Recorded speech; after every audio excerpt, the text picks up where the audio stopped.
If you've spent any time with Arabic, you've probably run into this little puzzle, a letter that seems to just vanish, especially when you get into possessive phrases. Well, today we're going to put on our detective hats and solve the case of the missing noun. Okay, let's jump right in. Look over on the left. You see the word for two pens, qalamani. Pay close attention to that last letter, the noun. Now shift your eyes to the right. When we say the student's two pens, qalama talibi, poof, the noun is gone. Same idea, but a slightly different word. So, yeah, the big question is, where did it go? It's not just a typo. There's actually a really elegant and, a very logical reason it disappears. And getting a handle on this is absolutely key to reading Arabic with way more precision and confidence. So here's our game plan for cracking this case. We're going to start with the main rule, then see how it plays out with both dual and plural nouns. After that, we'll put it all to the test by decoding a pretty complex phrase, and then we'll wrap it all up with the key takeaway. The secret to this whole mystery, really, it all comes down to one core grammatical idea called takhfif. You can think of it as the lightning rule. Let's break that down. First things first, we've got to properly identify our missing letter. See, it's not just any old noun. It has a specific name, the Nun-e-Arabi. This is that special noun you see tacked on to the end of dual nouns, the ani or aini endings, and on sound masculine plurals, the una or ina endings. This is our guy. And the reason it vanishes is this concept called takhfif. It literally means to lighten. So when a dual or plural noun is possessing something else, when it's what we call a mudaf, that nun-e-Arabi gets dropped. And why? It's simply to make the phrase lighter and smoother to say. It's all about phonetic flow. All right, now that we have the rule down, let's see this thing in the wild. We'll start by looking at dual nouns, so words that are talking about a pair of something. First up is the nominative case. You'll recognize this one from the a and ani ending. This is the case you use when the dual noun is the subject of your sentence.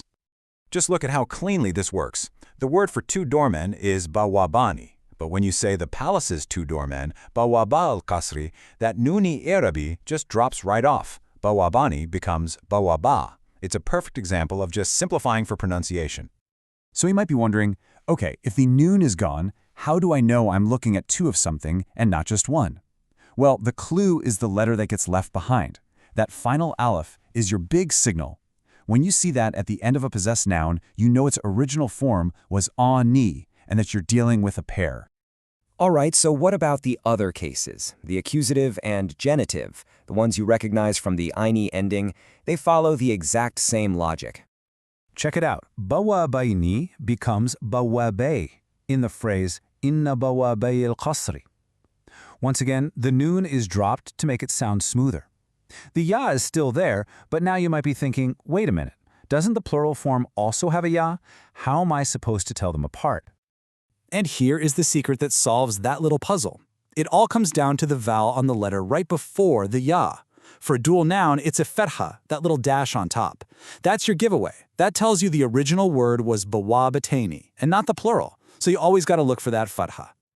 So now that we've totally mastered the dual form, applying this rule to sound masculine plurals is going to be a piece of cake. The logic is exactly the same. We'll start again with the nominative case, which for plurals is marked by that una ending, used when the plural noun is the subject. Take a look here.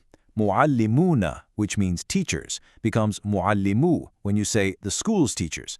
Muallimul al-madrasati. Again, just for the sake of lightening up the phrase, that nun-e-Arabi gets the boot. And just like we saw with the dual form, there's a really clear visual clue left for us. When the noun from the ona ending is dropped, that wall stays right where it is. That wall is your unmistakable signal that you're looking at a sound masculine plural in the nominative case. Okay, let's nail down our final scenario.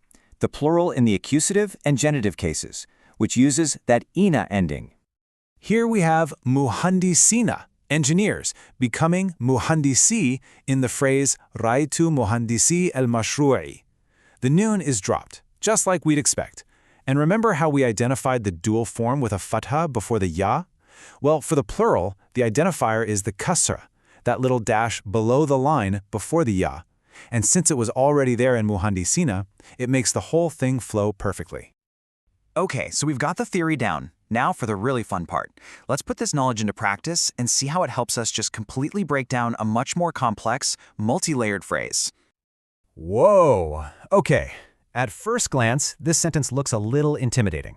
But we have the key now. Let's break it down. First step, we see rijla. See that aleph at the end? Ding, ding, ding. That's our clue. We know instantly this means 2 feet of, and that a noun has been dropped. That's our subject. 2 feet of what?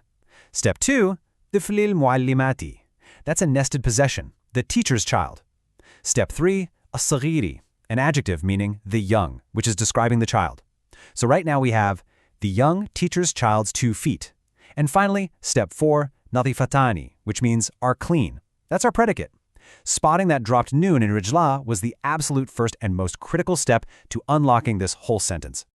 So as you can see, this isn't just some random quirk you have to memorize. It's a consistent, logical rule that really gets us to the main takeaway here. Let's just say it one more time so it really sinks in. When a dual or sound masculine plural noun is possessed, its noun i'rabi is dropped for phonetic fluency. This idea of takfif, of lightening the phrase, is a fundamental part of how possessive structures work in Arabic. And just like that, the case of the missing noun is officially closed. But for you, a new door in your reading has just been opened. Now that you can spot this hidden structure, and you can recognize dual and plural nouns even when their final noun is missing, what deeper layers of meaning are you going to uncover? Thanks for watching.